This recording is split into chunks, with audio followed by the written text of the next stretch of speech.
महेश बस्नेत दाइले चाहिँ आज मेरो बन्ध्याकरण चाहिँ 2072मै भइसक्यो हो होइन। यसको मतलब चाहिँ उसले स्पर्म नै निकाल्न सक्दैन नि त। अनि कसरी चाहिँ भ्रूण हत्या हुन्छ भनेर प्रश्न गरेछन् होइन। अब शोभा दिदीले मलाई बलात्कार भयो, मेरो भ्रूण हत्या गरियो भनेर पटक पटक चाहिँ जानुभएको छ क्या। अब शोभा दिदी बाहेक अरू कसैले भने भए चाहिँ त्यहाँ एक्सन लिने खालको रहेछ। शोभा दिदीलाई चाहिँ हल्कामा लिदियो कि किन त भन्दाखेरि किन लियो होला भन्ने कुरा भयो। अब उहाँले पटक पटक चाहिँ अलरेडी मुद्दा खेलिसके जस्तो देखिन्छ।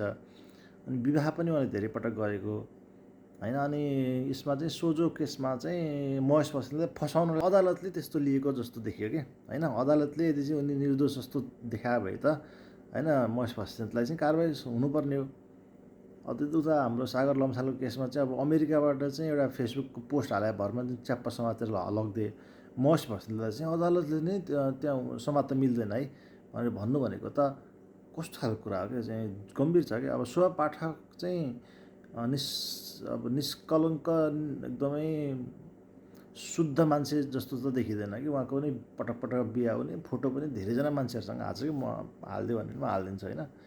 अब कुरा के हो भन्दाखेरि कोही मान्छे दोषी छ भने चाहिँ सजाय हुनुपर्छ, तर निर्दोष मान्छे पनि फस्नुहुन्न भन्ने चाहिँ कुरा हो क्या।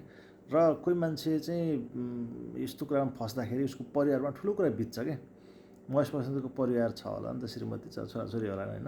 अब तर फेरि उता शोभा पाठकको पनि त परिवार होला नि त होइन। उसको पनि बाबुआमा होला नि।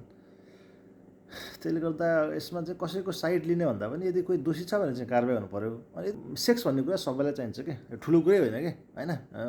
जनावरहरूलाई शुद्ध सेक्स चाहिन्छ होइन। अनि आफ्नो मिलिमतोमा चाहिँ मजाले सेक्स गरेर रमाइलो लिने होइन, स्वर्गको आनन्द लिने होइन। अनि कुन दिन चाहिँ कुरा मिलेन भने चाहिँ जेल हाल्ने, अनि यसलाई चाहिँ मलाई बलात्कार गर्यो भन्न चाहिँ मिल्दैन कि। यस्ता कुरा चाहिँ बकवास हुन् कि होइन। युवा मान्छेहरूलाई चाहिँ यो आनन्द लिन कसलाई मन लाग्दैन, मन लाग्छ। अनि मजासँग रिल्याक्स गर्ने अनि पछि जेल हाल्नुपर्छ, पछि बलात्कार गर्यो मलाई यसलाई चाहिँ जेल कोच्नु पऱ्यो भन्ने कुरा चाहिँ मिल्दैन जस्तो लाग्छ मलाई। त्यो भएर सायद मलाई चाहिँ यो अदालती प्रक्रिया चाहिँ यिनको त्यस्तै हुनुपर्छ होइन। यदि यिनले बलात्कार गरेका छन् भने चाहिँ जेल जानुपर्छ। तर दुवैजनाले मोज मजाक गरे हुन् अनि अहिले चाहिँ यिनीहरूको टर्म्स मिलेन र जेल हाल्नुपर्छ भन्ने कुरा चाहिँ ठिक होइन जस्तो लाग्छ है। तपाईँहरूलाई के लाग्छ यहाँ कमेन्टमा लेख्नु होला।